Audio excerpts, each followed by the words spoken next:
잠시 쉬었으니까 다시 시작하겠습니다. 이 시간은 앞 시간에 말씀드린 바에 요한복음 1장 1절의 말씀을 본문을 중심으로 다시 한번 살펴보도록 하겠습니다. 우리는 요한복음 1장 1절과 창세기 1장 1절을 통해서 우리가 신학적으로 말하고 있는 그 내용과 성경이 말하고 있는 내용이 어떠한 차이점을 가지고 있는지 그 관점에 대해서 알아보려고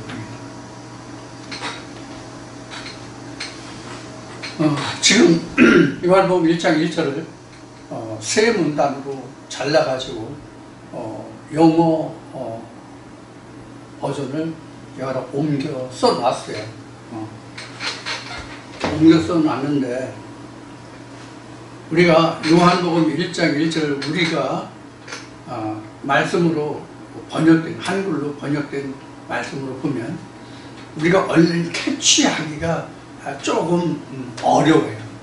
즉 무엇이 어려우냐면 시제 시간 개념에 관해서 설명하기가 조금 얼른 들어오지 않을 수도 있어요. 근데 먼저 우리 그 번역된 한글 성경을 보고 그 다음에 영어 버전을 보도록 하겠습니다. 창세기 요한복음 1장 1절을 보면 태초에 말씀이 계시니라 이렇게 되어 있어요. 계시니라 그러니까 이게 현재형이잖아. 사실 계시다는 것은 지금 현재를 얘기하잖아. 그래서 이제 이 시제를 보면 말씀이 현재 있다는 뜻이란 말이에요. 태초에 말씀이 있다라는 뜻이라고요. 자, 그 다음에 이 말씀이 하나님과 함께 계셨으니 여기서는 계셨다라고 했으니까 이미 과거형이에요. 계셨다. 시작은 말씀이 계시니라는 현재형이고 present 현재형이고 지금 이어지는 이 말씀이 하나님과 함께 계셨다 하니까 이게 과거형이에요. 여기서는요. 그 다음에 이 말씀은 곧 하나님이시니라 이렇게 되는데 이 말씀은 곧 하나님이시라니까 하나님이시다 그러니까 이것도 지금 현재형으로 되어 있잖아요. 이 말씀이 곧 하나님이다. 이런 해서 현재형이에요. 그런데 우리가 성경에서 가장 그 오해를 낳고 있는 부분이 태초와 창조와 그 다음에 창세기 1장에서 기록하고 있는 6일간의 창조 2장과 3장의 반나절 하루의 창조인데 신학에서는 아예 창세기 1장의 6째 날까지의 창조는 이해하고 있지만 있다는 자체를 이해하고는 있지만 창세기 2장 3장이 있다는 것은 알지 못하죠. 창세기 2장 3장이 있다는 자체를 알지 못한다는 뜻이 아니라 창세기 2장 3장이 반때라는 것을 알지 못한다는 얘기예요. 창세기 2장 3장이 반때라는 것은 다니엘서와 요한계시록의 말씀을 깨닫지 못하면 창세기 2장 3장이 어떠한 의미를 가지고 있는지를 몰라요. 즉 일주일이라는 것이 무엇인지를 모른다는 얘기예요. 일주일이 무엇인지를 모른다는 얘기는 하나님의 안식이 무엇인지를 알지 못한다의 뜻이에요. 그래서 가장 신학에서 오해하고 있는 부분이 태초와 창조 일주일이에요. 분명히 성경은 6째 날까지는 저녁이 되며 아침이 된다는 확실한 근거가 있어요. 근데 7째 날에 대해서 하나님이 안식하셨다는 뜻이 창세기 2장에 기록이 되고 있는데 그 7째 날이 어떤 것이라는 것은 성경 어디에도 나타난 바가 없습니다. 창세기에는. 근데 그 일주일에서 7일의 부분이 무엇에 해당된다 하는 부분이 구속사를 알아보고 있는 그 모세와 아브라함과 아브라함을 통해서 하나님께 어떻게 언제가 이루어지는가, 하나님의 언약이 언제부터 이루어지는가에 나타나 있고, 그것의 근본적인 뿌리는 다니엘 7장에서의 다니엘 7장에서의 다니엘 7장인가? 그거에서 풀어지는 한때, 두때, 반때, 그리고 그거에 대한 것이 요한계시록에서 풀어진단 말이에요. 이것을 모르기 때문에 아예 지금까지도, 지금 그 예수님이 오신 때로부터만 해도 지금 2000년이 지났는데도 불구하고 창세기가 아직 풀어지지 않은 거예요. 일주일이 풀어지지 않은 거예요. 일주일이 풀어지지 않았다는 뜻은 성경 전체가 안 풀렸다는 뜻이에요. 근데 거기에 구원이 있겠어요?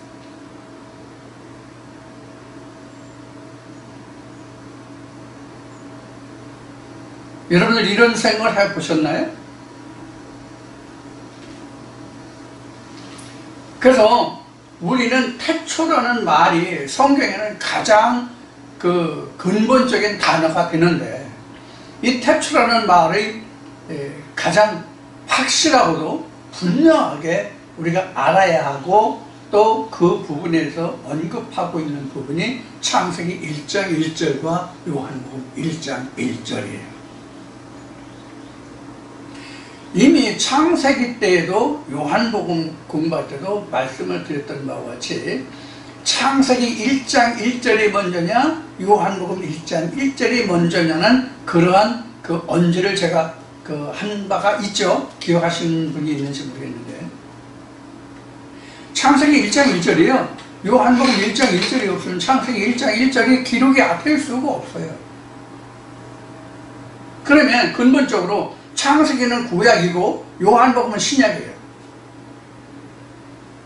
우리가 일반적인 개념으로 알고 있는 것은 구약이 먼저 있고 신약이 나중에 있다라고 생각하잖아요. 그러면 창세기 1장 1절이 요한복음 1장 1절에 하나님이 계시지 않으면 창세기 1장 1절에 천지창조가 시작이 돼요? 안 되잖아요. 그래서 성경은 우리가 인간적으로 생각하는 시간적인 시제의 관념의 개념에 있지 않다는 거예요. 성경은 구약이 먼저고 신약이 나중이다, 이런 개념이 아니라는 얘기예요. 성경은 하나님의 말씀이 먼저다 하는 얘기예요. 성경은 그 뜻이 요한복음 1장 1절이에요. 자, 그러면 지금 서두에 얘기했듯이 요한복음 1장 1절의 영어 버전을 먼저 여기다 적어봤어요. 이게 이제 KJV에 나와 있는 영어 버전이에요.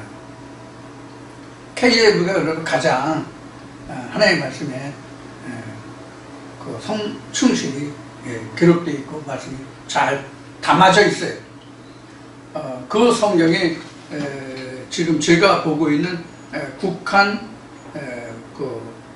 간이 국한문 성경이에요. 이게 이제 70몇 년인가 60몇 년에 발간된, 지금 이제 이 성경이 지금은 아예 발행되지 않아요. 지금 이게 제가 보고 있는 성경이 62년이네. 62년에 발행된 거예요.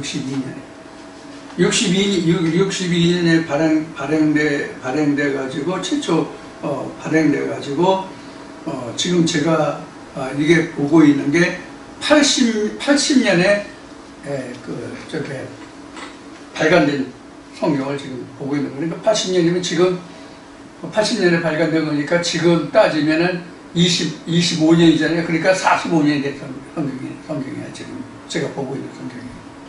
근데 현재는 전부 이제 그 번역본이라서 이것과 전혀 틀리고 국한문이 같이 되어 있을지라도 지금 국한문 성경이 나오는지 모르겠는데 성경이 많이 부드럽게 번역은 됐지만은 그 뜻이 얼마나 전달되고 있는지는 모르겠어요. 여하튼 자, 그래서 이제 이것을 요한복음 1장 1절을 기록한 것을 옮겨봤는데 이렇게 세 문단으로 구분할 수가 있어요. 우리 성경에 태초에 말씀이 계시니라, 이것이 보면 in the beginning was the word이에요. 지금 우리가 여기서 볼 것은 두 가지예요. in the beginning하고 was예요. 이게 지금 과거형이잖아요.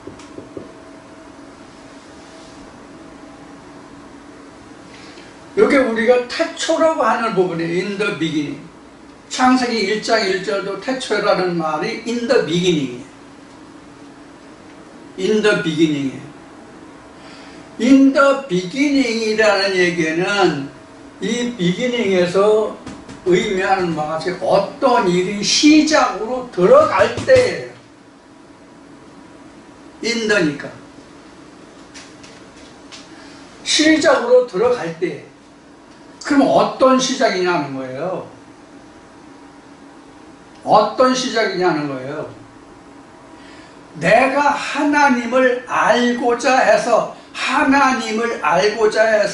내가 신앙생활을 하기로 작정한 때에, 하나님을 알기로 한 때에, 그때가 in the beginning이에요. 각자에게 in the beginning이라고. 우리가 신학에서 이야기하고 있는, 우리가 살고 있는 이 지구촌 아니면 태양계 이 자체가 만들어지는 그때가 태초가 아니라,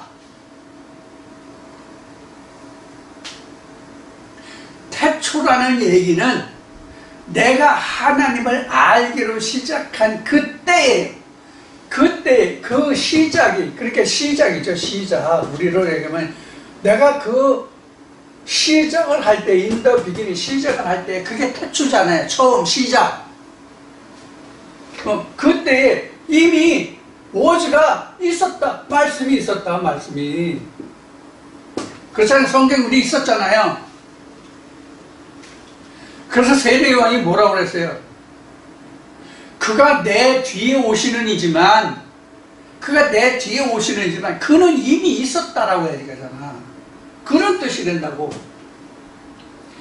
세례요한이 하나님의 음성을 듣고 광야에 외치는 자의 소리가 되어서 그것을 외치기 시작하는 그때에 이미 하나님은 계셨다, 그런 뜻이란 말이에요. 우리도 마찬가지. 내가 하나님을 알고자 해서 교회에 발을 들여놨을 때 이미 말씀이 있잖아. 이미 말씀이 있었다고. 내가 먼저 있고 말씀이 나중에 있는 게 아니야. 이미 말씀은 있었는데 내가 그 말씀에 대해서 알지 못했던 거야. 내가 그 말씀을 알기를 원해서, 알고 싶어서, 어떠한 계기가 있어서, 어떤 목적이 있어서 시작한 그때가 태초 시작이야. in the beginning. beginning으로 들어갈 때, 시작할 때란 말이에요. 이미 성경은 있었어. 오주 이미 성경은 있었다 그러니.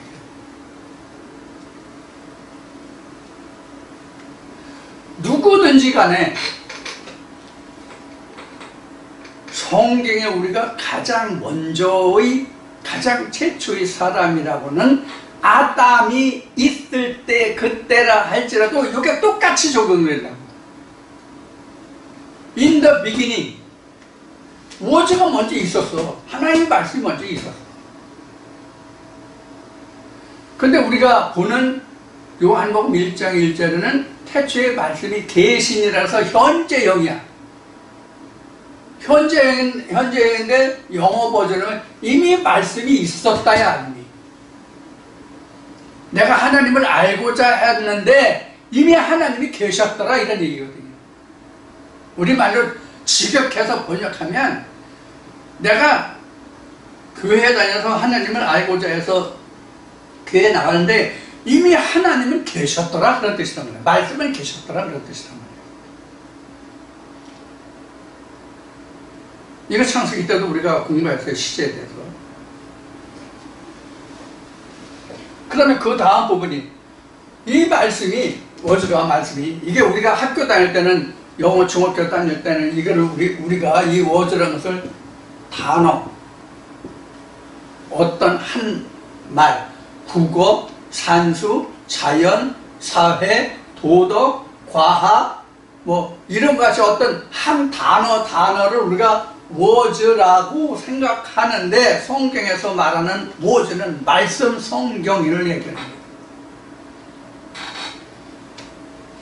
그러니까 시대에 따라서 성경이 몇 권, 어느 성경이 써져 있고 안 써져 있고 이런 차이는 있지만 이미 말씀이 계셨더라는 거예요. 모세 때에도 이미 말씀이 계셨기 때문에 그 말씀이 모세에게 불의 말씀으로 올 수 있었던 거거든. 모세가 있고 하나님이 계셔서 그 말씀이 모세에게 불판에 새겨서 말씀이 온 게 아니란 말이에요. 우리도 똑같다고. 자, 그런데 이 말씀에 대해서 얘기해. 그 다음 절이 또 뭐죠? 하나님은, 말씀은 이미 있었다. 그러니까 하나님과 함께 있었다. 성경은 하나님과 함께 있었다. 그게 우리 성경에는 이 말씀이 하나님과 함께 계셨으니 이렇게 되어 있는데, 하나님과 함께 이 말씀이 계셨다. 이 하나님 말씀이 이렇게 있었는데, 이 말씀은 뭐냐? was가 곧 두 번 써졌네.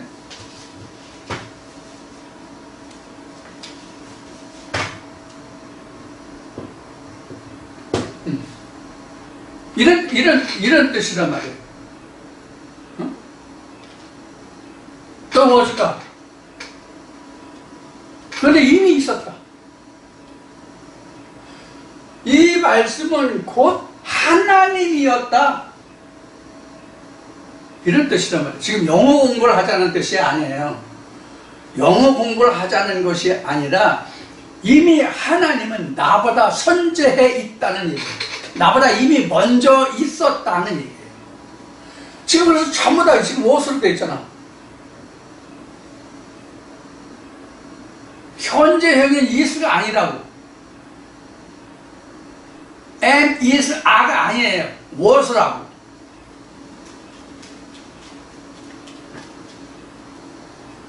이와 같이 우리는 성경의 모든 말씀이 누구에게나, 지금 방금 앞에 얘기했듯이 성경에 가장 최초의 인류라고 한 아담에게도 똑같이 적용된다 그런 얘기를 했죠.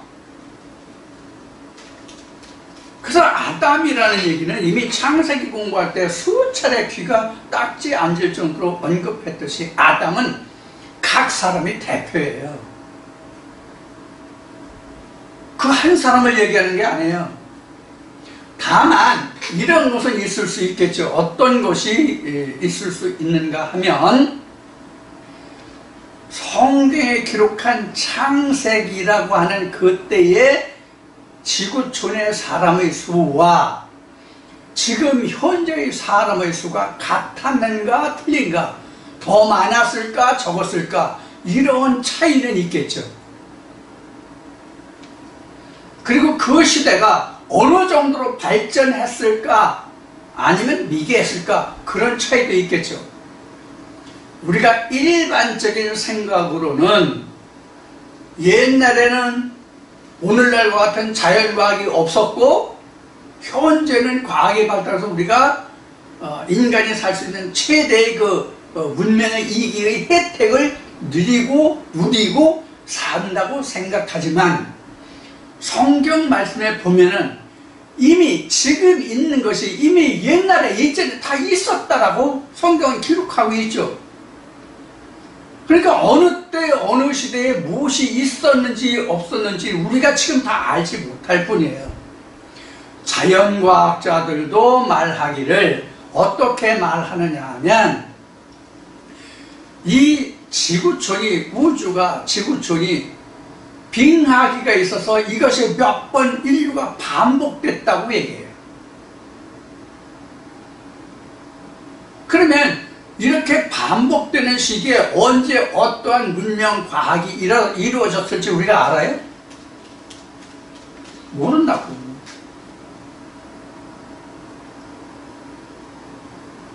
그러면 지금 현재 있는 것은 방금 인용한 성경 말씀같이 지금 있는 것은 이미 옛날 이전에 다 있었다. 새로운 것이 아니다. 이게 누구의 관점이에요? 오즈의 관점이에요. 오즈. 하나님의 관점이라고. 하나님의 관점에서 지금 있었던 것이 다 옛날에 있었던 것이다. 그러니까 새로울 것이 없다는 얘기는 하나님께는. 그러니까 우리 인류가 생각할 때에는 지금 있는 것이 우리가 과거의 최대의 문명의 이기를 누리고 사는 것 같지만 옛날 어느 시대에 이런 과거의 시대를 살았을지도 모른다는 것을 우리가 전제할 수 있는 부분이거든요.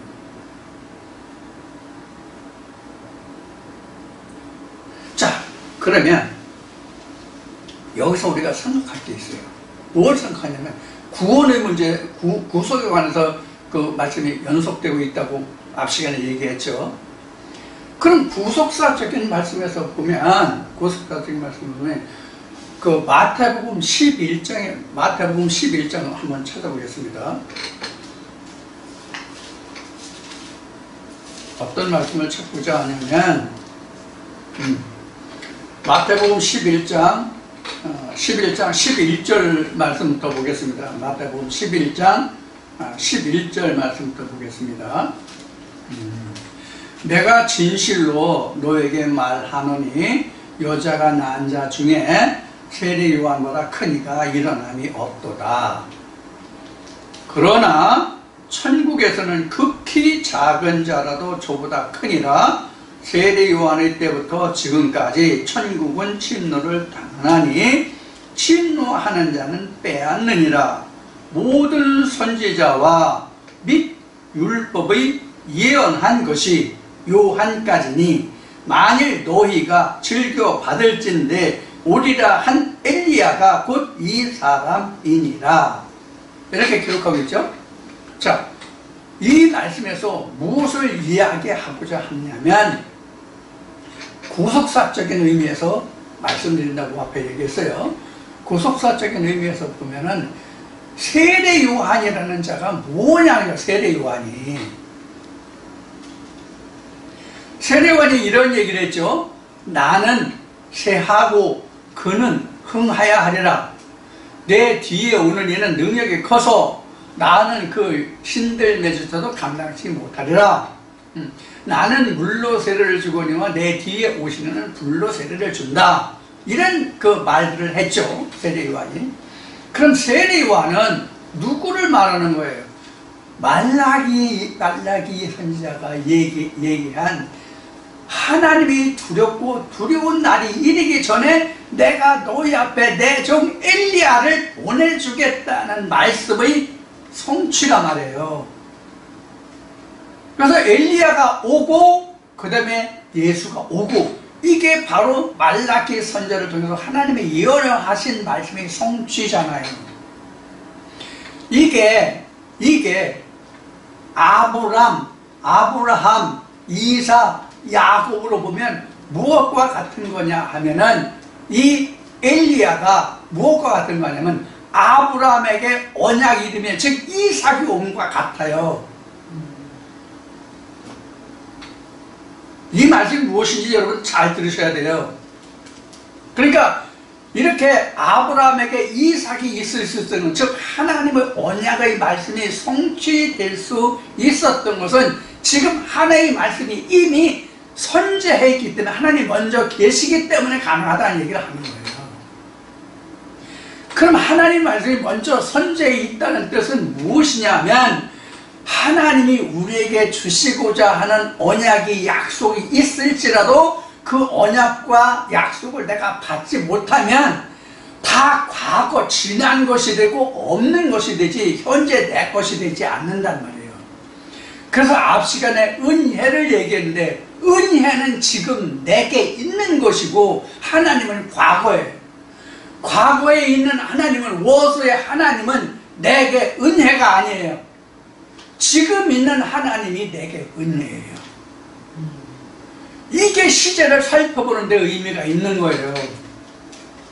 이렇게 해서 하나님이 먼저 선제해 계시기 때문에 천지 창조가 이루어지고 모세도 있을 수 있고 아브라함도 있을 수 있고 아브라함에 되고 이삭도 나오고 야곱도 나와서 하나님의 말씀이 성취되는 거란 말이에요. 다시 얘기하면 하나님은 과거의 하나님이 아니라 지금 내게 있는 하나님이 이 하나님이 되어야 이것이 은혜고 축복이고 영생이라 하는 얘기예요. 과거의 하나님을 아는 것은 우리가 성경을 지식적으로 탐구하는 거예요. 2000년 전에 예수가 이랬어. 모세 때 하나님이 이렇게 역사하셨어. 이건 다 과거 현으로 무엇이라고 다.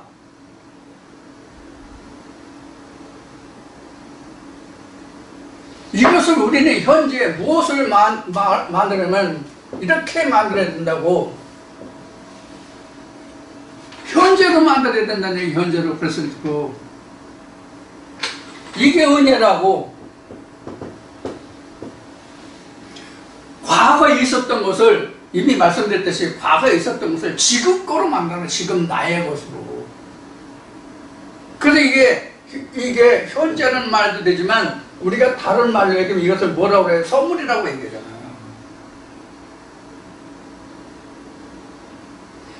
우리는 성경의 역사를 통해서 그동안 제가 수없이 얘기했듯이 우리는 과거의 역사를 통해서 지금 나의 역사로 만들어놓은 거예요. 나의 역사로. 그래서 비기닝이에요. 비기닝. 과거를 현재로 만드는 현재로 만드는 과정이란 말이에요. 하나님은 과거에 계셨지만 지금 나는 이것을 현재로 만들어야 된다는 거예요. 모든 말씀을 다 현재 내 것으로 만들어야 된다고. 그래서 이것이 은혜고 선물이라고. 그래서 성경은 이렇게 얘기하는 거예요. 내가 너에게 주는 이 은혜는 세상에 주는 것과 같지 않다. 예수가 말했죠. 내가 너에게 주는 평강과 평안을 세상에 주는 것 같지 않다라고 얘기했잖아, 예수가. 자, 다시 얘기합시다. 우리가 이 성경 속에서 옛날에 어느 선지자가 어떤 사람이 이렇게 해서 하나님의 은혜를 받았습니다. 이건 뭐예요? 다 과거형이죠? 이거를 내 거로 만들어라 말이야. 내 거로, 각자의 것으로. 그래서 시제를 말씀드리는 거예요. 과거 무엇을 프레젠트로 만들어라는 거예요.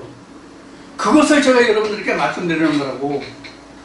그래서 성경은 살아있다. 하나님은 살아있다. 성경이 살아있다는 성경이 하나님이라고 요한복음 1장 1장에서 지금 이야기하고 있으니까 하나님이 현재 살아있는 하나님이 늘어나고 과거는 죽은 거라고. 그래서 앞 시간에 얘기했듯이 단회적이라는 뜻이 그런 의미라고. 내가 살아생전에 성경 모든 일이 한 번씩 이루어지면 끝이야. 두 번 다시 오지 않아요. 거듭남이 내게 두 번 옵니까? 거듭남이 두 번 오냐고. 생명책에 기록된 이름이 두 번 나오냐고. 죄사함이 두 번 오냐고. 회개가 두 번 오냐고. 아니에요. 한 번뿐이라고. 근데 제가 지금 여러분들 제가 그동안 말씀드릴 때 했던 이야기를 여기에서 지금 하는 얘기가 틀린데 전에는 그렇게 얘기했는데 계속 반복해서 온다고 그랬는데 이 말씀 혹시 기억하시는 분 있어요? 지금 말씀 들으시는 분들 중에? 그런 말들이 있었어요. 왜? 말씀마다 새로 깨닫고는 내가 매번 새로운 역사가 들었지만 그 말씀에 대해서는 단 한 번이잖아. 그 한 번이라고 해서 그 말씀이 하나님이 아니에요? 한 단어라고 해서 그 말씀이 하나님이 아니냐고. 한 말씀이든 반 말씀이든 무조건 다 하나님이잖아, 성경은. 요한복음 1장 1절을 통해서. 그러면 하나님의 역사는 계속 내게 반복되어 오지만 그것은 한 번뿐이란 말이에요. 껍질이 벗겨지고 진짜가 나오고 할 뿐이지 다 한 번씩이라고.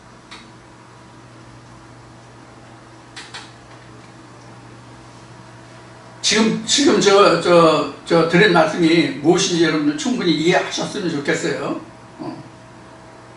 우리가 몰랐던 말씀을 다시 깨닫는 것, 껍질이 벗겨서 알매가 나오고 껍질이 벗겨서 알매가 나오고 하는 것은 우리가 항상 있어야 돼요. 항상 있어야 되지만 그것이 한 번이지 두 번씩 오지 않는다고. 무슨 얘기냐면 내가 지금 태초라는 단어를 했잖아요. 근데 미기닝 했잖아요. 이 태초가 지금 말씀의 내용으로는 처음에는 태초가 이러한 모습을 보였다가 한 껍질 까니까 또 태초가 이렇게 돼서 또 한 껍질 또 까니까 태초가 이렇게 변해서 자 이렇게 3번 변했다고 가정을 해봅시다. 그럼 앞에 태초는 태초가 아니야. 이건 오수야. 그 다음에 깨달은 것이 in the beginning이야. 이게 또 지나갔어. 그럼 또 다시 in the beginning이야. 그래서 항상 하나님의 말씀이 이미 선재해 있잖아. 본문은 항상 그대로 너는 얘기해요. 본문이 변화되는 건 아니야. 내게 깨달아져서 새롭게 오는 하나님의 모습만 달라지는 거예요. 그 모습을 우리는 예수라고 하는 거예요. 이게 사도 바울이 말한 예수가 하나님의 본체라고 한 부분이에요. 이 부분이. 여러분들 지금 이 부분을 어떻게 이해하고 계신지 모르겠지만 하나님의 본체라는 것은 깨지고 까지고 벗겨지고 벗겨져서 그 말씀의 가장 핵심적인 부분이 왔을 때 그것이 하나님의 본체, 그것이 또 예수예요. 그래서 예수가 말하기를 나로 말미암지 않고는 아버지께로 올 자가 없다라고 한 거예요. 아버지께로 올 자가 없다는 뜻은 어떤 의미냐면 지금 말한 것 같이 그 본문을 확실하고 온전하게 깨닫게 할 자가 없다, 그런 얘기란 말이에요.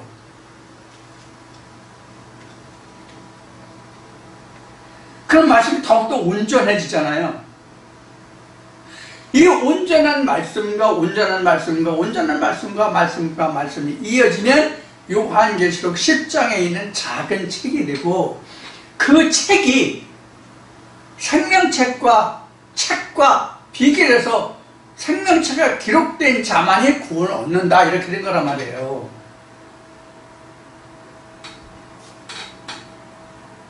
그래서 책에 기록했다는 것은 성경을 얘기하는 거예요. 생명책이라는 것은 작은 책의 생명책이에요. 소자라는 말과 같아요. 말라기 2장에 기록된 소자라는 말과 같다고, 사도행전에 기록된 소자라는 말과 같다고.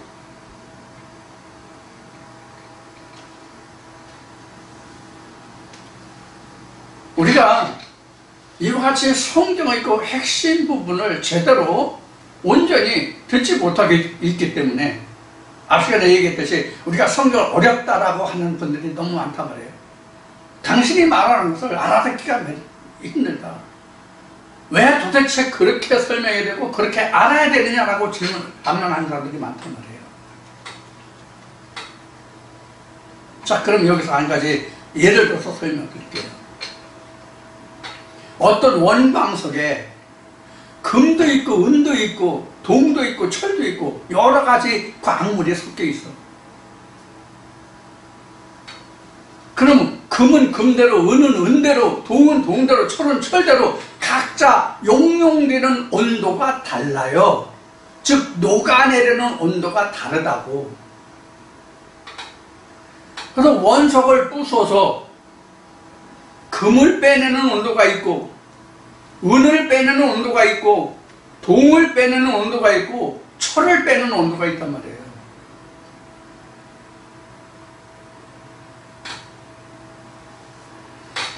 쇠를 빼내는 온도에서는 거기에 은도 들어있고 금도 들어있고 다 들어있어요. 근데 금을 빼내는 온도에서는 은도 없고 철도 없고 동도 없어요. 이미 다 녹아서.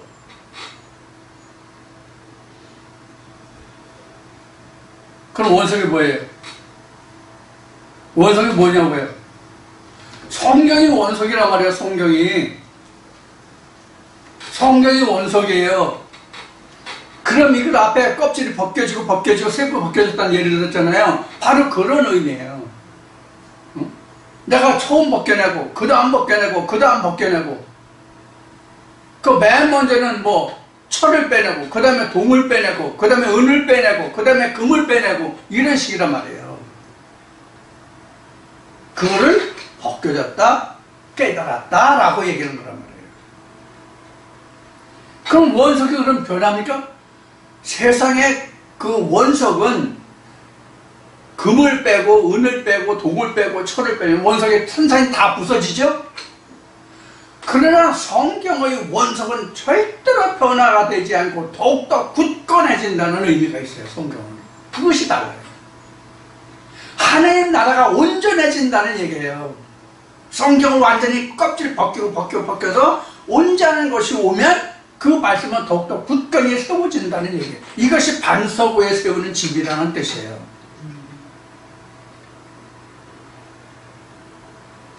세상의 원석은 산산이 부서져야만 각종 원소를 빼내지만 하나님의 원석은 더욱더 굳건해진다는 차이점이 있어요.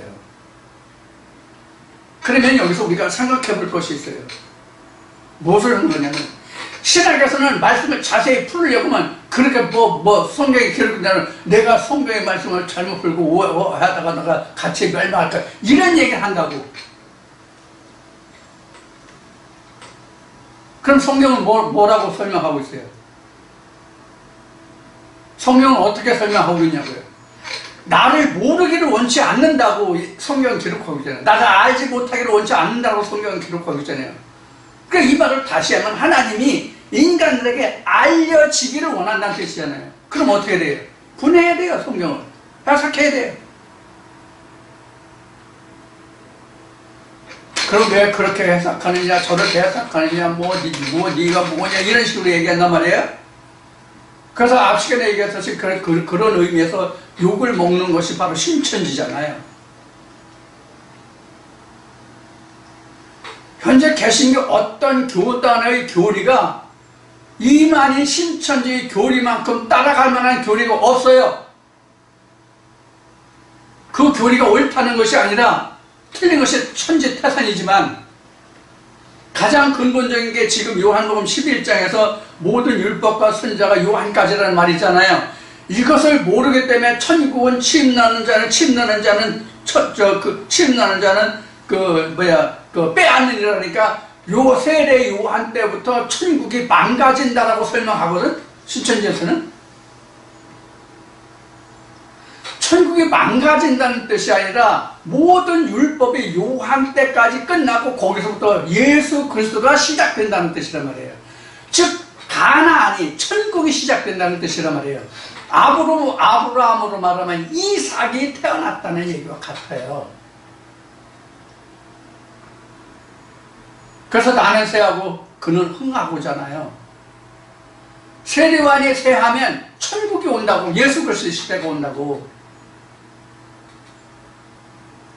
물로 세례를 주는 것이 아니라 불로 세례를 주는 시대가 온다고. 근데 천국이 침노당해서 천국이 망가진다고 설명하잖아. 신천지에서는 14만 4천이 그 사람의 숫자로 보잖아. 그래서 자기는 14만 4천 되면 구원이 지구촌의 구원이 끝나고 막 문 닫는다고 하잖아. 그럼 문 닫았어? 그럼 14만 4천 넘은 지가 이미 오래된 것으로 알고 있는데 그럼 구원이 끝났어? 세상 구원의 역사 끝났어? 하나님의 역사 끝났어?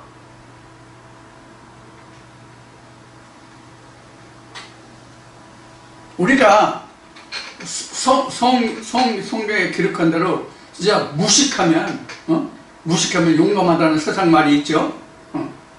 그래서 우리는 성경에서 무식하면 멸망의 자손이에요. 성경은.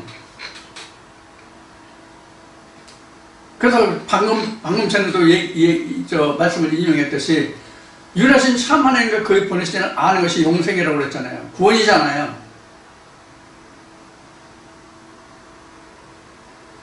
이렇게 우리는 성경의 어느 한 부분을 보고 어느 한 부분을 못 보기 때문에 부분적으로 보기 때문에 이게 2단위고 3단위 되는 거예요. 그래서 교주가 되는 거예요. 이만이 자기 아니면 구원이 없다라고 얘기하잖아요. 자기만이 이긴 자라고 얘기하잖아요. 이긴 자가 예수 그리스도 그리스도라는 이 뜻이지 이만희가 구원 자라는 이긴 자라는 뜻이 아니거든요. 성경으로 보면 모세도 이긴 자고요, 아브라함도 이긴 자고요, 이삭도 이긴 자고요, 야곱도 이긴 자예요.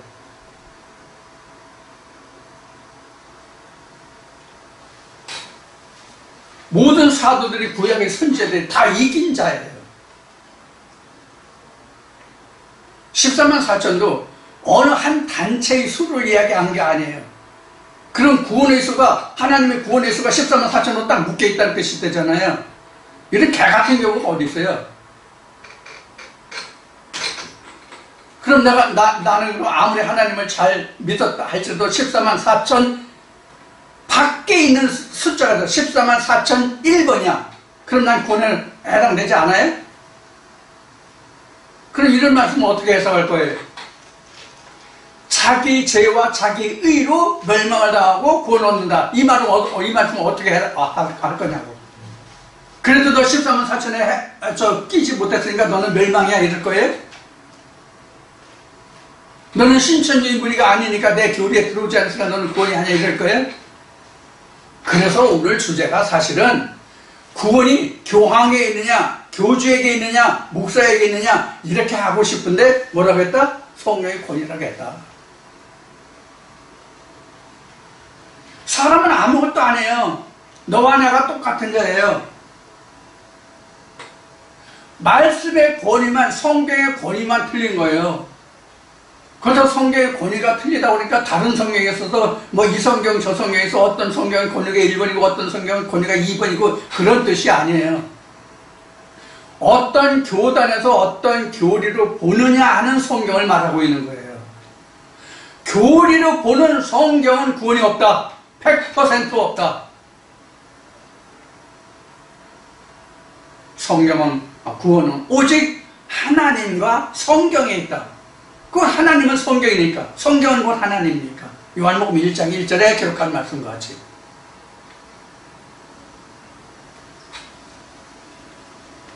그래서 우리가 성경을 알지 못하고 그냥 자기가 배운 바, 자기 지식으로, 자기 연구하고 공부한 바로 성경을 말하기 때문에 성경은 이렇다라고 된 거예요. 마치 소경 셋이 동물에 나서 코끼리를 보고 누구는 기둥과 같다, 누구는 낙엽과 같다, 누구는 절벽과 같다고 얘기한 것과 같은 뜻이에요.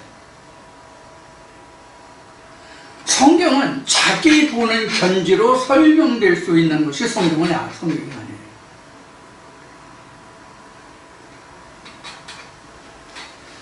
그래서 제가 앞 시간에도 말했듯이, 그래서 제가 여러분들에게 항상 강조하는 것이 뭐냐면, 저 사람은 하나님의 말씀을 받아서 진리를 증거한 자니까 저가 증거하는 말씀은 다 옳을 거야.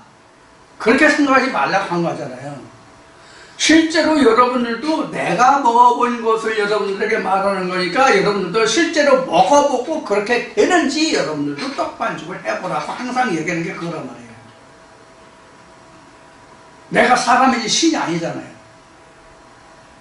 제 입으로 증거되는 말씀만 하나의 말씀으로, 신의 말씀으로 증거되는 것 뿐이에요. 그럼 그 말씀이 참인지 아닌지 여러분들이 확인해야 된다고. 그래서 돌다리 두드려보고 걷느라고 얘기한 거예요.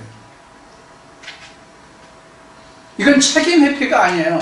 저 사람 또 자기가 책임지기 싫으니까 저렇게 얘기한다. 책임지기 싫으면 이렇게 얘기합니다. 이런가 합니다. 저런가 합니다. 그런가 합니다. 라고 얘기하면 돼요. 실제로 제가 신앙생활 할 때 그런 얘기를 많이 들었거든요. 어느 목사가 항상 이렇다 저렇다 결과적인 얘기를 안 했대요. 한 번 이렇다 이럴까 합니다. 저럴까 합니다. 이런 식으로 설교를 했대요. 그래서 어느 하나가 목사한테 항의를 했대요. 목사님이 전에 이렇다고 저렇다고 얘기하지 않았습니까? 그런데 아니더라. 그 항의하니까 목사가 얘기하죠. 내가 언제 그렇게 한 적이 있느냐? 이렇다, 이럴까, 저럴까 이렇게 얘기했지. 이게 책임 회피예요. 그래서 전에도 얘기했듯이 자기로 말미암아 구원이 있다고 하는 자는 어느 교단, 어느 누가 말한다고 할지라도 그 사람은 목사가 아니라 하나님의 선지자가 아니라 그 사람은 교주다. 자기로 인해서 구원을 받는다라고 한 사람은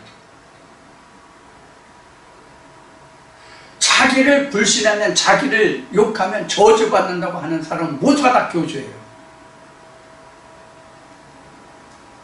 히브리 말씀에 기록된 것 같이 복음서에는 사람이 사람을 대적하면, 인자를 대적하면 사함을 받을 수 있어도 성령을 모독하면 다시 사함이 없다고 얘기했죠. 이 말씀이 무슨 뜻인지를 여러분들은 상고하셔야 된다는 얘기예요. 나에 대해서는 여러분들이 이렇다 저렇다 욕하고 뭐하고 찢고 발고 다 해도 좋아요. 그러나 하나님의 말씀에 대해서는 이렇다 저렇다고 얘기하지 마시고 여러분들이 그 말씀을 자세하게 상고해서 여러분들이 여러분의 양식을 만들면 돼요. 그리고 그것이 틀렸다 그러면 다시 시청해 주기를, 고쳐주기를, 제가 생각할 때 이런데 생각이 어떠냐라고 타진해 보던가, 아니면 그것을 하나님께 맡겨요. 하나님께 맡겨요.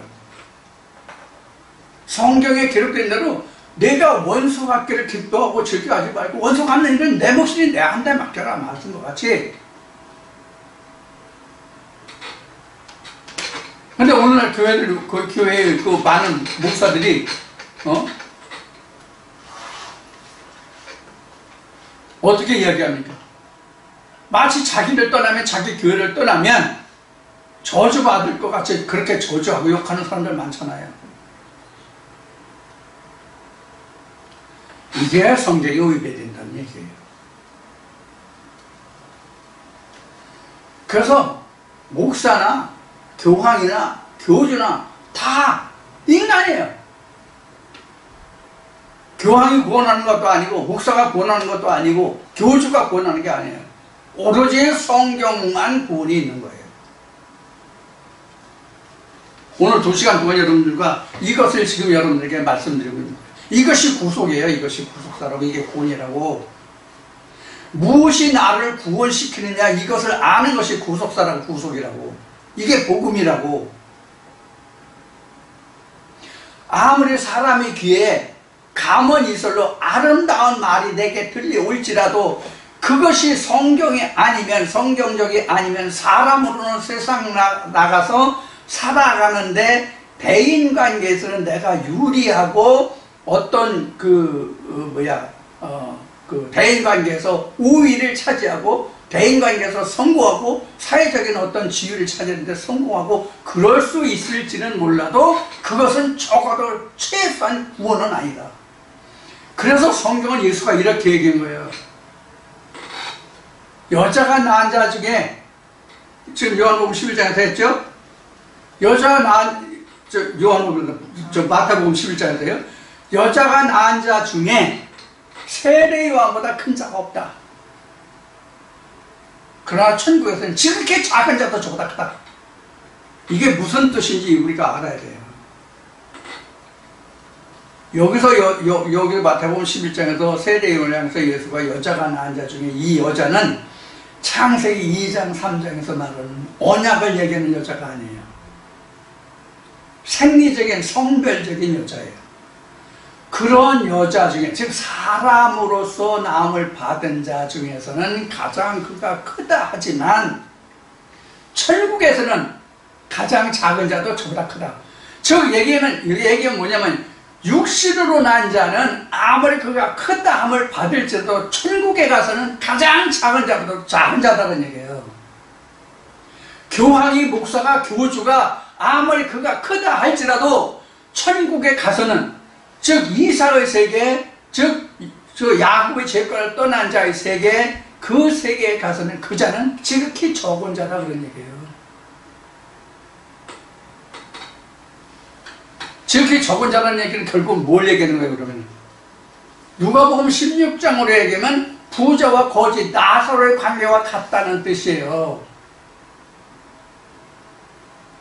그럼 무엇이 큽니까?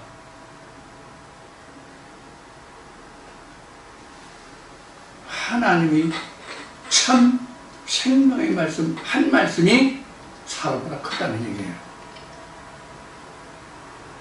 그래서 소자예요. 소자라는 뜻은 다른 말로 얘기하면 세상에서 아무도 그를 값지게 귀히 여기지 않는 사람 중에 하나가 소자예요. 사실은 누가 예수를 귀히 여겼습니까? 2000년 전에 누가 그를 하나님의 아들이라고 인정했습니까? 이미 구약의 선지자들이 얘기했던 말에 그의 전하는 바를 그 말하는 바를 누가 듣고 믿었고 옳다 시인했냐는 말씀 같이 이것이 신약에도 인용이 되지만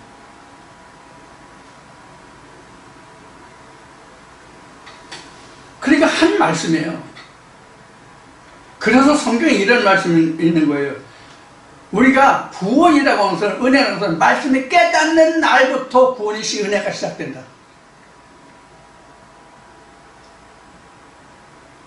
깨닫는다는 뜻이 뭐예요?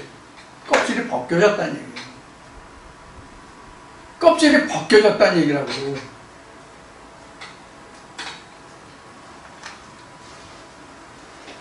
그래서 우리가 여호수아가 하나님 사자 앞에 가서 그 불에 타고 그 흘린 옷을 입었을 때 저에게 모든 것을 다 듣고 그 옷을 벗기고 씻기고 해서 가장 좋은 옷을 입혀주는 거 있잖아요. 우리가 그런 거예요. 벗긴다는 뜻이.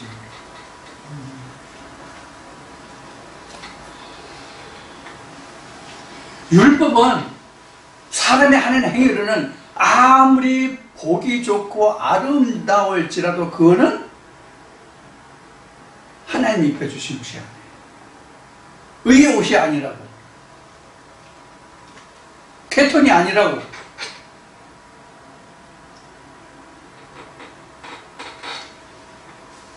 그래서 우리는 요한복음에서 예수 그리스도가 죽을 때에 그 19장에 요한복음 19장에 말씀이 나오나요? 보면 예수 옷을 벗겨가지고 짓눕게 하죠. 옷 두 가지가 나오죠. 그게 후지 않은 옷이 나온다. 이게 이제 옛날 중국 고전으로 얘기하는 무봉천이에요. 무봉이라는 것은 바느질하지 아니한, 바느질이 없는 천의 하늘에서 만든 옷. 이게 의의 옷이에요. 즉 하나의 말씀은 사람의 손에 의해서 다듬어지고 깎아지지 않았다는 뜻이에요. 그래서 하나님이 모세에게 말씀을 주시고 단을 쌓을 때 이르는 돌을 깎고 다듬지 말라. 깎고 다듬으면 부정하다고 한 거예요. 돌은 하나님의 상징이잖아요.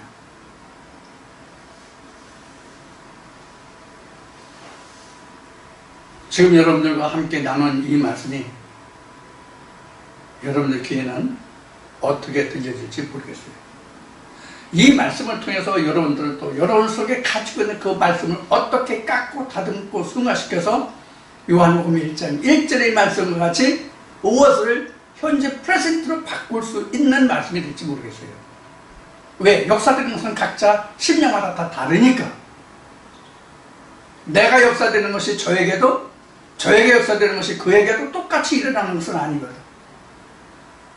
각각 다른 방법으로 일어나서 똑같은 목적을 달성해 나갈 수도 있고 전혀 다른 방향으로 갈 수도 있는 것입니다. 예수 밑에서 12제자가 똑같이 양육을 받았지만 가룟 유다 같은 사람도 있었잖아요. 각자가 가지고 있는 말씀 중에서 각자 자신이 말씀 중에서 어떤 말씀이 가룟 유다 같은 역할을 할지 모르잖아요.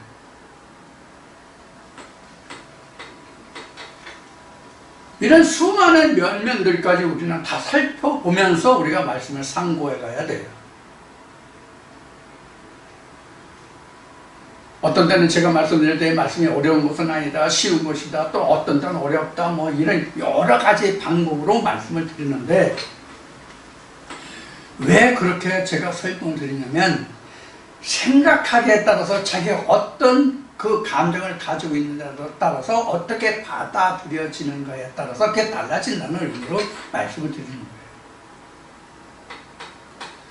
하나님의 말씀을 복잡 단안하게 생각하면 하나님의 말씀은 한없이 까다로워져요.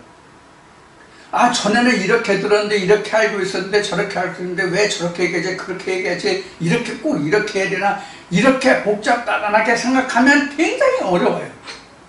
그러나 옛날 것을 다 집어지우고 간단 명료하게 쉽게 설명하고 이런가 저런가 이렇게 이치만을 따져서 옳고 그름을 해서 사사오입하면 버릴 거 버리고 취사선택 버릴 거 버리고 취할 거 취하고 해서 새로운 말씀을 정립해 간다면 쉽게 우리가 말씀에 입문할 수 있단 말이에요.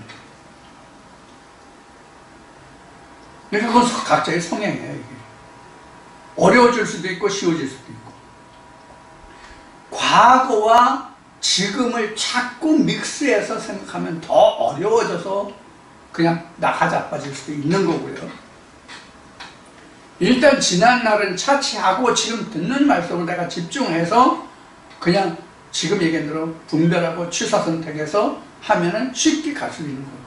내가 어느 정도 궤도에 섰을 때에 그때의 과거와 현재를 비교해서 아 전에는 이랬는데 지금 보니까 그게 이렇다 저렇다라고 또 다시 우리가 말씀을 정리할 수 있는 시간도 있거든요.